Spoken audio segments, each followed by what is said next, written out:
right, I'm going to go ahead and get started. We are Project Biodiversity. We run a number of different programs from direct wildlife protection to environmental outreach and engagement amongst the community.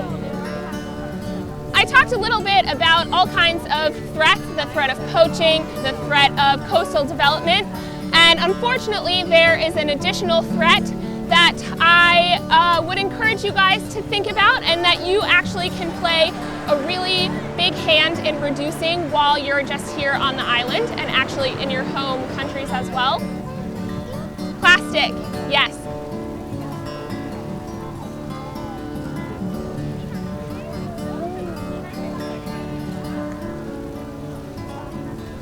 In Cape Verde, you can find quite a lot of marine wildlife, and marine turtles are kind of one of the biggest, most charismatic animals that you'll be able to find swimming around the waters. The loggerhead species of turtles is the only species that comes to nest regularly in the islands. Scientifically speaking, it's the third most important nesting site for the loggerhead species, just after Florida and Oman. It's really important to the economical part, because here have the tourism activity that is turtle watching. So the guides, they go to the beach in the nesting season to bring some tourists to see the turtles, and they charge some money to do that. Marine turtles in general play a really important part in marine ecosystems. Generally speaking, their involvement as ecosystem balancers, so ensuring that the various different organisms within that marine ecosystem can continue to thrive, is really important.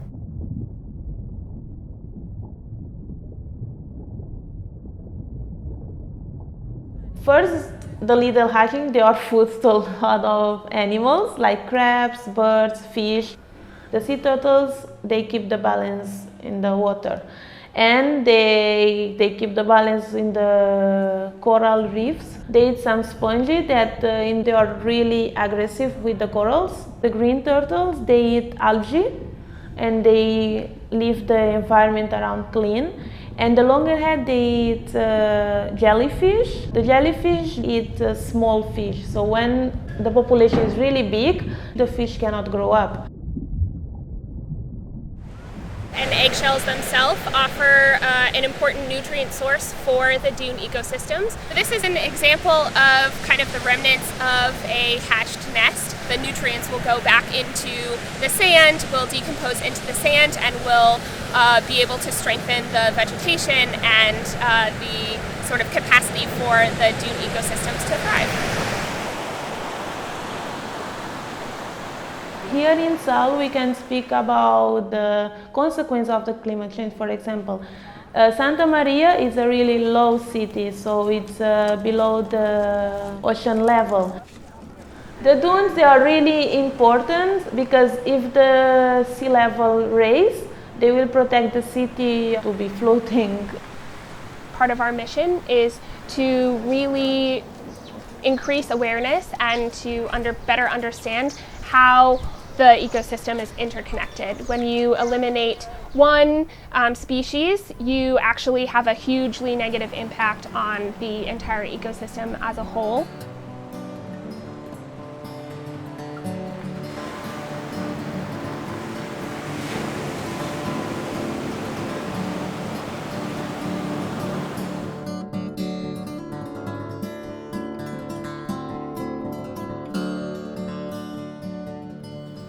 So for the loggerhead species, usually they'll start coming up to nest again and breed between the ages of 20 and 25. The average number of eggs within each nest can be between 80 and 100.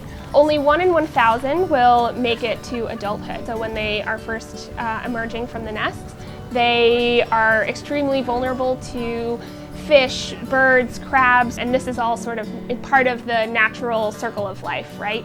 That statistic gets even more dramatic when you start to include human-induced threats. The problem is that people still eating them and killing them to take the meat. That is a big problem because they are endangered. They are vulnerable in the world. I think in the past there has been this notion that the sort of poaching of sea turtle meat is a way for people to feed their families.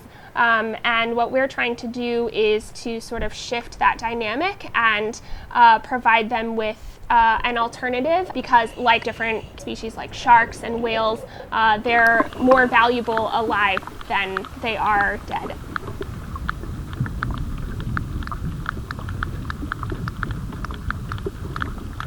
But poaching has become kind of a secondary threat to the threat of coastal development and other human-induced threats. So while poaching is still a significant problem here, the threat of unregulated coastal development has increased that threat exponentially. So destroying the habitats of the nesting turtle, destroying areas where the hatchlings are.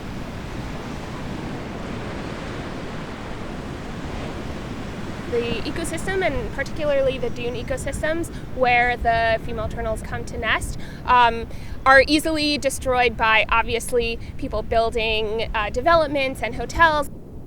Right now, there is no formal regulation for who can and cannot come to the beach. So that means that anyone could potentially bring people to the beach to see nesting turtles.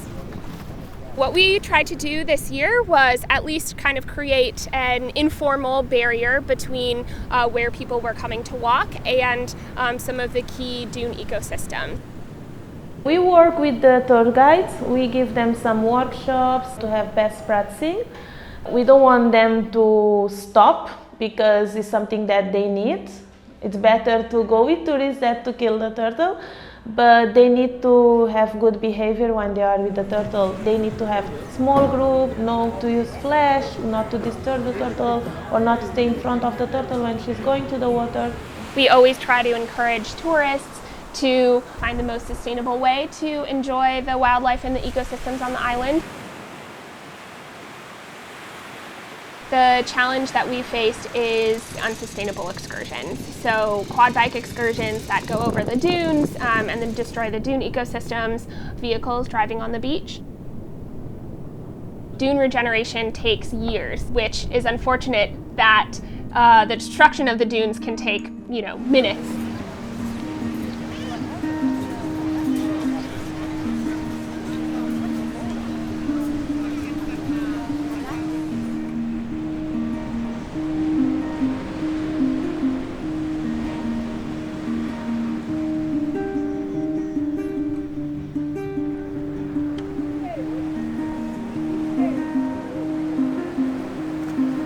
Along with the threat of coastal development, so basically destruction of the dune systems, is the light pollution. They sort of go hand in hand because there's no regulation in how the construction is built and what lights they use and that kind of thing. That poses a significant threat to the hatchlings because it disorients them.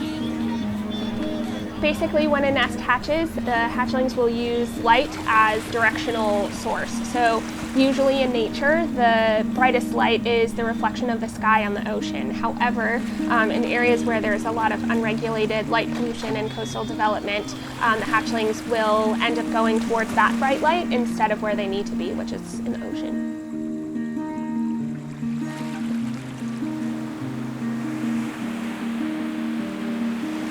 As with sort of anywhere in the world, plastic pollution is a particularly big problem here as well.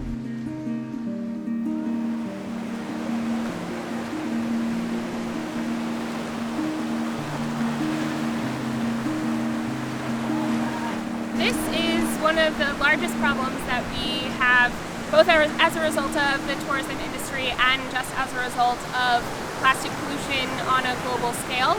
You'll see tons of plastic bottles, tons of fishing line, tons of plastic much like this, and it's a combination of plastic that people bring to the beach, and then also, and almost a little bit increasingly, plastic and marine debris that has sort of drifted with the current from the west coast of Africa. Last year we had more than 10 tons of plastic taken out from the beach. That is the big problem here. And it's a problem not only to us that we cannot enjoy that fish, but to the marine life. So turtles, birds, and plants, even plants are threatened by this trash.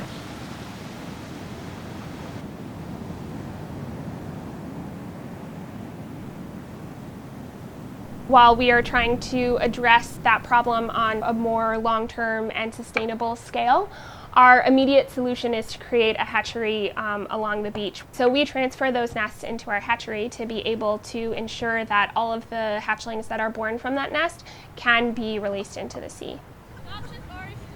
The hatchery primarily serves as a conservation tool, but in addition to that, it also doubles as a great way to raise awareness amongst people who come to visit Sal so that they can better understand not only the way that the ecosystems work here, but also their impact on the environment. The threat of plastic pollution is a global problem, but it's especially magnified on islands like Sal and throughout Cabo Verde because there's no formal recycling system. So all of the plastic straws, all of the plastic bottles, all of the plastic bags that you see here on the island, best case scenario, they end up in a landfill. Worst case scenario, they end up on the beach, in the ocean, and unfortunately in the stomachs of not just adult and baby turtles, but fish, sharks, and all sorts of other animals and wildlife that are critical to the thriving ecosystems that we come and love to enjoy.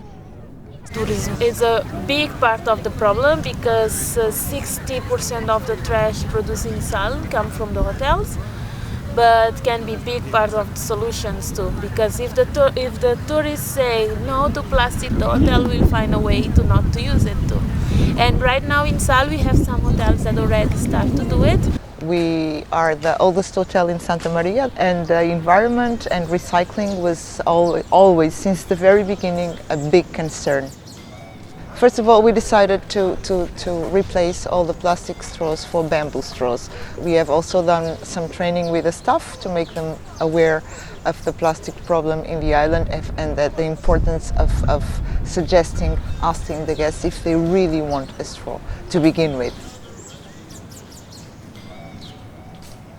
The bottles of water are it's difficult because if you offer a guest a bottled water that it's not open in front of him and that he cannot take to the beach, to the village, to the room, most guests won't feel comfortable with it. Even if we had our own water here that we could use like fountain water, but then they wouldn't feel at ease, they wouldn't trust. They like to see it open in front of them.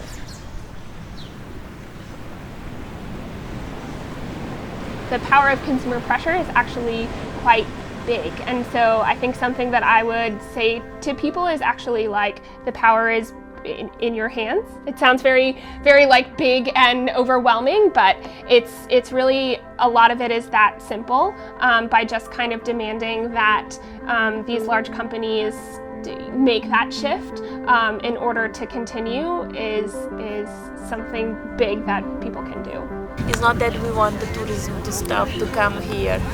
It's nice to them to come. It's a lot of work to the local community, but they can help doing a nice thing here.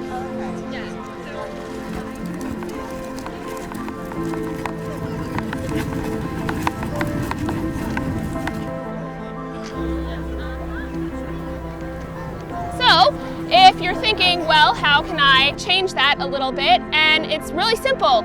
It's just by saying no.